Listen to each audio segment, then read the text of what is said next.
Today, Yemen, the forgotten war. For a year and a half, Yemen's been divided by war, and despite the efforts of major powers like the USA and the UK, no deal to end the suffering seems in sight.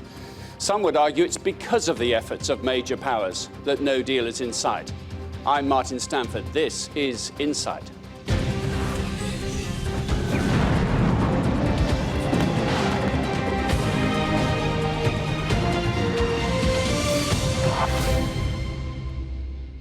Welcome to Insight. The United States and Britain are calling for an immediate and unconditional ceasefire in Yemen to end violence between Iranian-backed Houthis and the Yemeni government, which is supported by the Gulf states. The conflict has been going on for more than 18 months, but escalated last week after more than 140 people died in a Saudi-led coalition airstrike on a funeral. So what are the chances of a ceasefire? Insight's Tiger Enright's report contains disturbing pictures of starving children from the start.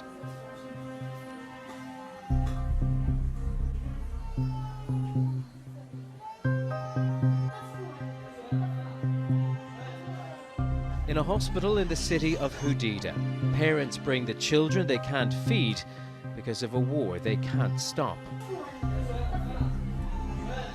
A blockade is preventing food from reaching this rebel-held territory in Yemen. Hundreds of thousands of children are at risk of malnutrition, including brothers Salem and Abdullah. Their mother says they won't eat the biscuits she's been feeding them, and her husband, who's a fisherman, can't go to work because he's afraid the planes will strike. So he stays at home and the family goes hungry.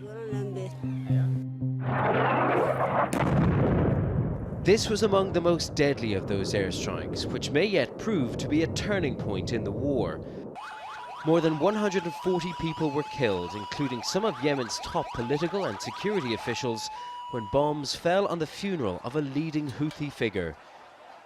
Commanders of the Saudi-led coalition have conceded their planes were to blame, saying they'd been given incorrect information about whether leading militia figures would be there. The UN has called the attack a breach of humanitarian law. Bombing people already mourning the loss of loved ones is reprehensible. Excuses ring hollow given the pattern of violence throughout the country. There must be accountability for the appalling conduct of this entire war. As a Saudi ally, the United States supplies the kingdom with weapons and helps to refuel the jets attacking Yemen. Since the funeral airstrike, a US naval destroyer off Yemen's coast has been targeted in a series of missile attacks, all of them missed. Houthis were immediately suspected, but their leadership denies involvement. Washington responded after the second attack. 3 missiles were fired at the radar stations that the Pentagon believes were used to target its vessel. The US warned that it would respond to any further threats as appropriate. That warning did not prevent a third attack on Saturday. At a meeting with his British counterpart on Sunday, the US Secretary of State John Kerry called for an immediate ceasefire in Yemen. We cannot emphasize enough today the urgency of ending the violence of Yemen, of providing for an opportunity for a political settlement, which is the only way it will be ultimately resolved, and of getting to that table as rapidly as possible. Barash Shaiban has tried to negotiate peace between Yemen's factions. Who do you think fired on the American ship? There's no doubt that the missiles came from Houthi-controlled land, but it's very important whenever we speak about the Houthis, we're speaking really about two forces, about the Houthis from one side and the Yemeni military. And the Yemeni military is more controlled by the former president. Yemen has only been united as the state it is today since 1990, when Shias in the north and Sunnis in the south came together. But in 2012, a revolution unseated the former president Ali Abdullah Saleh, who's a Shia, and replaced him with his Sunni deputy, the current president Mansour Hadi. He is now in exile, having fled to Saudi Arabia 2 years ago after Houthi fighters, allies of his predecessor, seized power in and around the capital. Saudi Arabia claims the Houthis are being supported by Iran, and it began its bombing campaign last year with support from other Gulf states who want to see President Hadi back in charge. Some people characterize this as a proxy war between Saudi Arabia and Iran. How do you see it? There is some element of that, there is some element of truth with that, but actually it doesn't reflect the total reality. The conflict started at least 6 months before the Saudi-led coalition got involved. We have today 15 different battlefields inside Yemen in 10 different governorates. And those are not necessarily fighting for the same reason that this is a proxy war between Saudi Arabia and Iran. The problem in Yemen started when many of the forces who have been based in Sana'a refused the proposal of having a federal system inside the country, because eventually it's going to give up some of the power and wealth and give some distribution to that power and wealth to the rest of the country. If bigger players fighting a proxy war in a smaller country sounds like Syria, so too will this. Daesh has made gains in Yemen's chaos. This was the rush to treat casualties at a hospital in Aden at the end of August, when a suicide bomber killed more than 50 people by driving into an army compound. President Hadi's supporters have accused his enemies of using Islamist militants to achieve their goals. Saudi Arabia has in turn been accused of targeting civilians by bombing hospitals and schools. Riyadh says many such buildings are now being used by rebels. The White House says it's now reviewing its support of the Saudi offensive in Yemen. The parallels with the more talked about war in Syria are clear, but here it's the US and not Russia that could be implicated in breaking the rules of war. Tygan Wright, reporting for Insight. Well, to discuss that further, I'm joined by Afzal Ashraf, who's a counter-terrorism and counter-insurgency strategist with specialism in the Middle East conflict.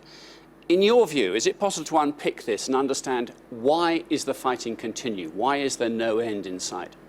Well, the reason there is no end in sight is that the way modern warfare takes place, it's very difficult to fight a war from the air without having effective forces on the ground.